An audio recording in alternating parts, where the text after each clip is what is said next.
سلطان محمود غزنوی کا دربار لگا ہوا تھا۔ دربار میں ہزاروں افراد شریک تھے، جن میں اولیاء، کتب اور ابدال بھی تھے۔ سلطان محمود نے سب کو مخاطب کر کے کہا، کوئی شخص مجھے حضرت خضر علیہ السلام کی زیارت کروا سکتا ہے؟ سب خاموش رہے۔ دربار میں بیٹھا ایک غریب دیہاتی کھڑا ہوا اور کہا، میں زیارت کروا سکتا ہوں۔ سلطان محمود غزنوی نے شرائط پوچھی تو عرض کرنے لگا، 6 ماہ دریا کے کنارے چلہ کاٹنا ہوگا، لیکن میں ایک غریب آدمی ہوں، میرے گھر کا خرچہ آپ کو اٹھانا ہوگا۔ سلطان محمود غزنوی نے شرائط منظور کر لیں۔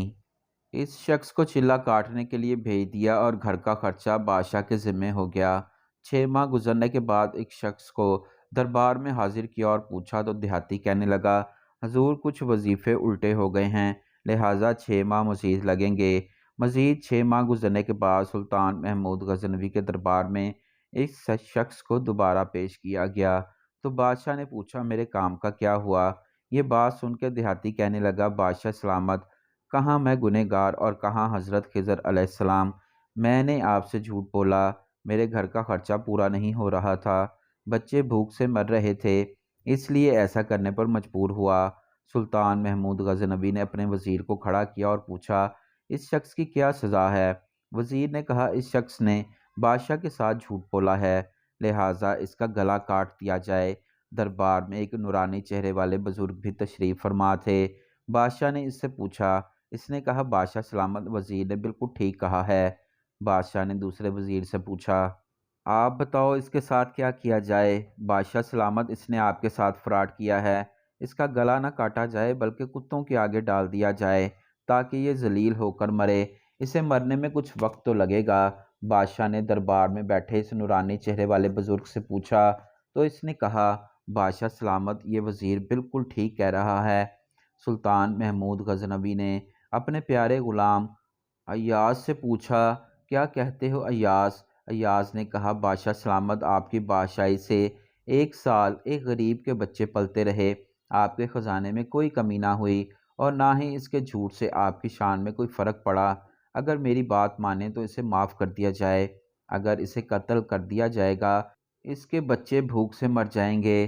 اس کی یہ بات سن کر محفل میں بیٹھا ہوا وہ نورانی چہرے والا بزرگ کہنے لگا، ایاز بالکل ٹھیک کہہ رہا ہے۔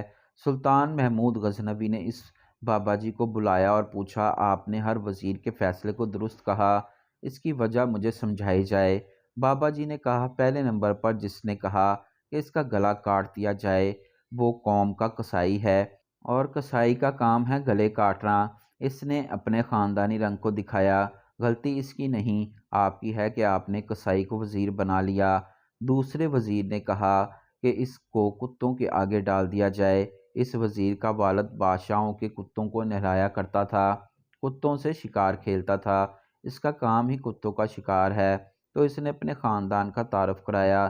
آپ کی غلطی ہے کہ ایسے شخص کو وزارت دی، جہاں ایسے لوگ وزیر ہوں وہاں لوگوں نے بھوک سے ہی مرنا ہے۔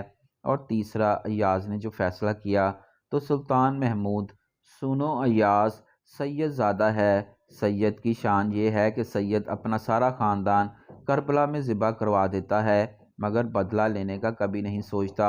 سلطان محمود اپنی کرسی سے کھڑا ہو جاتا ہے، اس کو مخاطب کر کے کہتا ہے، ایاز تم نے آج تک مجھے کیوں نہیں بتایا کہ تم سید ہو؟ ایاز کہتا ہے کہ کسی کو اس بات کا علم نہ تھا، لیکن آج بابا جی نے میرا راز کھولا، آج میں بھی ایک راز کھول دیتا ہوں۔ بادشاہ سلامت، یہ بابا کوئی عام ہستی نہیں، یہی حضرت خضر علیہ السلام ہیں۔